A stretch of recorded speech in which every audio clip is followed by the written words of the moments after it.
हे योगेश्वर, आपने मेरे कई प्रश्नों के उत्तर दिए। एक प्रश्न और पूछना चाहता हूं। सुना है कि मृत्यु के समय मनुष्य को बड़ा कष्ट उठाना पड़ता है, चाहे वो मृत्यु युद्ध भूमि पर किसी शस्त्र के घातक घाव के कारण हो या अपने आप आए। क्या मृत्यु को आसान बनाने का कोई तरीका नहीं है? हे अर्जुन, प्रश्न मृत्यु को आसान बनाने का नहीं है, बल्कि जीवन मृत्यु के चक्र से निकलकर मोक्ष प्राप्त करने का है। यदि मनुष्य मृत्यु के समय यह विधि अपनाए जो मैं तुम्हें बता रहा हूं, तो उसे तुरंत मोक्ष प्राप्त होगा और वो सीधा मेरे धाम को पहुंचेगा। वो गोपनीय विधि क्या है माधव? प्राण त्यागते समय अपनी सभी इंद्रियों के द्वार को रोककर तथा मन को हृदय में स्थिर करके और प्राण को मस्तिष्क में स्थापित करके परमात्मा का स्मरण करते हुए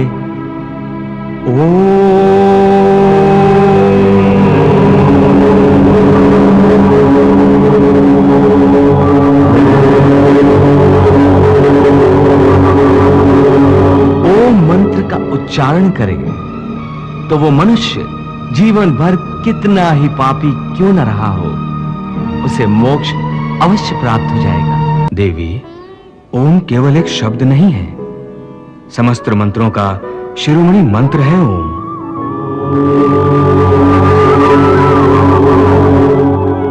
इसकी महिमा अनंत है।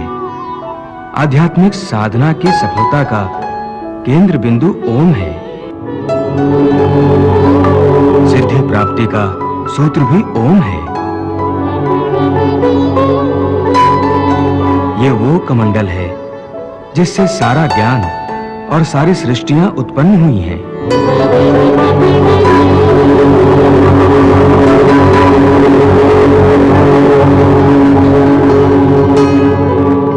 ओम की साधना ज्ञान और भक्ति के मार्ग को प्रकाशित कर देती है और अपने जीवन में ओम का उच्चारण करते रहने वाले प्राणी को सुख, समृद्धि, वैभव और वैराग्य प्राप्त होता है। ये बात तो मनुष्य के जीवन के संबंध में है, परंतु उसकी मृत्यु के समय ओम के उच्चारण का इतना महत्व क्यों है कि पापी मनुष्य के शरीर को शुद्धि और आत्मा को मुक्ति प्राप्त हो जाती है? देवी, मनुष्य के शरीर को ब्रह्मपुर कहा गया है और मानव देह के भीतर हृदय कमल में आत्मा की दिव्य ज्योति प्रकाशित रहती है। मृत्यु के समय जब मनुष्य ओम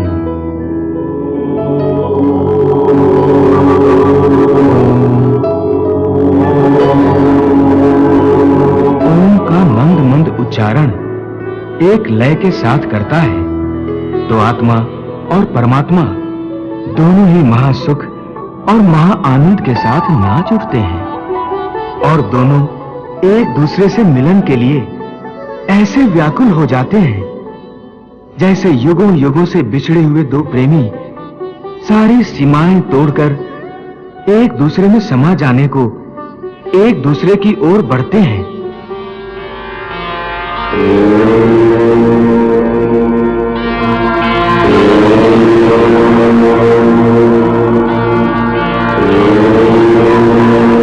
वाह प्रभु वाह, आपने परमात्मा से आत्मा की मिलन की इतनी सुंदर, इतनी मोहक व्याख्या की है। देवी, मानव शरीर को प्रभु ने मुक्ति का द्वार कहा है, परंतु मनुष्य इसके महत्व को समझ नहीं पाता। इसी महत्व के कारण मानव शरीर की रचना भी विशेष रूप से की गई है।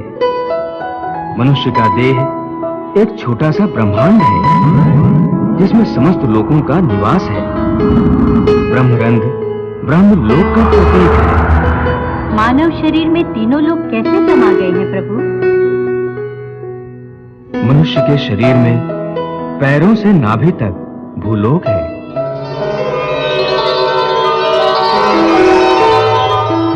नाभि से कंठ तक अंतरिक्ष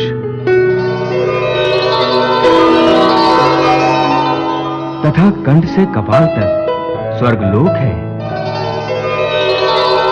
और कपाल में महा, जना, तपा और सत्यलोक है।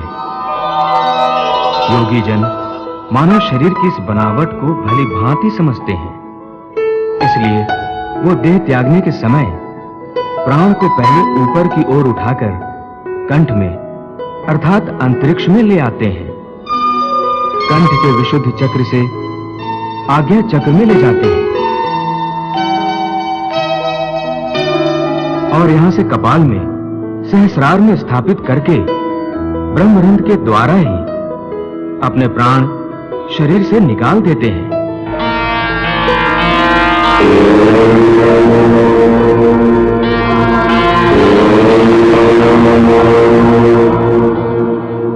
साधारण मनुष्य को इस विधि का ज्ञान नहीं होता, इसलिए उनके प्राण प्रायः दूसरे द्वारों से निकलते हैं।